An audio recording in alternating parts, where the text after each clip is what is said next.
Perjalanan Laksamana Malahayati, sang pahlawan lautan dari Aceh. Laksamana Malahayati, atau yang dikenal sebagai Keu Malahayati, adalah salah satu sosok pahlawan wanita terbesar dalam sejarah maritim Nusantara. Ia berasal dari Kesultanan Aceh Darussalam pada akhir abad ke-16 dan merupakan perempuan pertama yang diakui sebagai laksamana dalam sejarah Angkatan Laut Dunia. Dikenal karena keberaniannya, Malahayati memimpin armada laut Aceh melawan serangan Portugis dan Belanda, mempertahankan kehormatan serta kedaulatan negeri. Kisah kepahlawanannya dimulai ketika Aceh sedang berada di puncak kejayaannya sebagai pusat perdagangan dan penyebaran Islam di Asia Tenggara.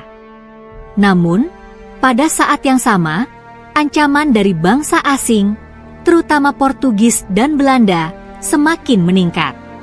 Mereka berusaha menguasai jalur perdagangan rempah-rempah yang sangat strategis di wilayah Nusantara.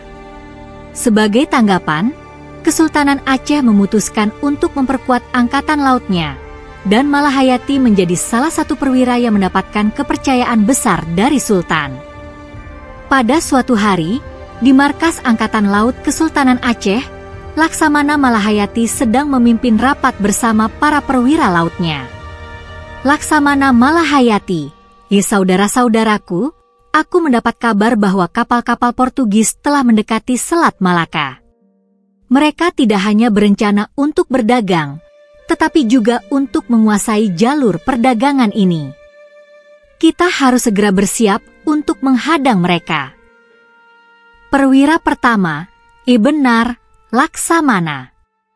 Kapal-kapal mereka memiliki persenjataan yang lebih lengkap dibandingkan kita. Namun, dengan strategi dan keberanian yang tepat, kita bisa memukul mundur mereka dari perairan ini. Perwira kedua, Laksamana. Saya sarankan kita melakukan serangan mendadak dengan menggunakan kapal-kapal kecil yang lebih lincah. Kita bisa memanfaatkan kondisi perairan dan angin untuk mengganggu armada besar mereka. Malahayati menyetujui rencana itu. Ia memimpin pasukan Inong Balee yang terdiri dari janda-janda pejuang yang gugur dalam perang sebelumnya. Pasukan ini dikenal sangat tangguh, dan keberanian mereka tidak kalah dengan pasukan pria. Mereka dilatih dengan baik dan memiliki semangat juang tinggi untuk membela tanah air serta membalas dendam atas kematian suami mereka. Pertempuran besar pun pecah di perairan Selat Malaka.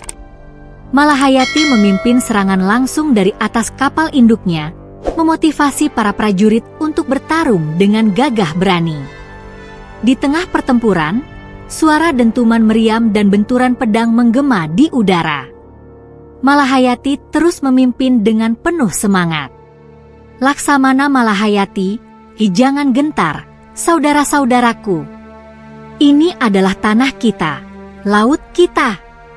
Mari kita tunjukkan kepada mereka bahwa Aceh bukanlah negeri yang dapat ditaklukkan dengan mudah.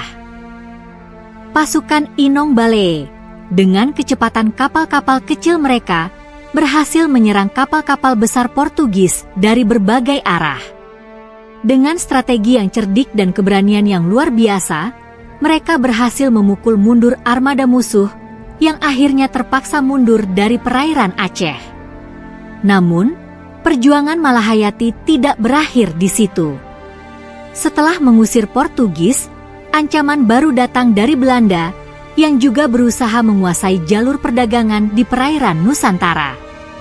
Salah satu momen penting dalam sejarah Malahayati adalah ketika ia menghadapi Cornelis de Houtman, seorang perwira Belanda yang terkenal. Dikisahkan bahwa dalam sebuah pertempuran di laut, Malahayati berhasil memimpin pasukannya untuk menyerang kapal yang ditumpangi Cornelis de Houtman. Dalam pertempuran jarak dekat, ia memimpin langsung serangan ke kapal musuh dan terlibat dalam duel 1-1 dengan de Houtman. Dengan keberanian dan keahliannya dalam bertarung, Malahayati berhasil menewaskan Cornelis de Houtman yang menjadi simbol perlawanan rakyat Aceh terhadap kekuatan kolonial. Kemenangan itu tidak hanya mengangkat nama Malahayati sebagai pahlawan, tetapi juga memperkuat posisi Kesultanan Aceh sebagai kekuatan maritim yang disegani di Asia Tenggara. Malahayati terus berjuang sepanjang hidupnya, melindungi perairan Aceh dan memastikan bahwa tidak ada kekuatan asing yang bisa dengan mudah menguasai lautan Nusantara. Keberanian dan kepemimpinan Laksamana Malahayati menjadikannya sebagai inspirasi tidak hanya bagi wanita Aceh, tetapi juga seluruh Nusantara. Hingga kini, ia dikenang sebagai sang pahlawan lautan yang mampu menaklukkan musuh-musuh besar dengan keberanian, kecerdikan, dan keteguhan hati yang luar biasa. Benteng pertahanan dan sisa-sisa kapal perang di Aceh masih berdiri sebagai saksi bisu dari perjuangan heroik sang Laksamana.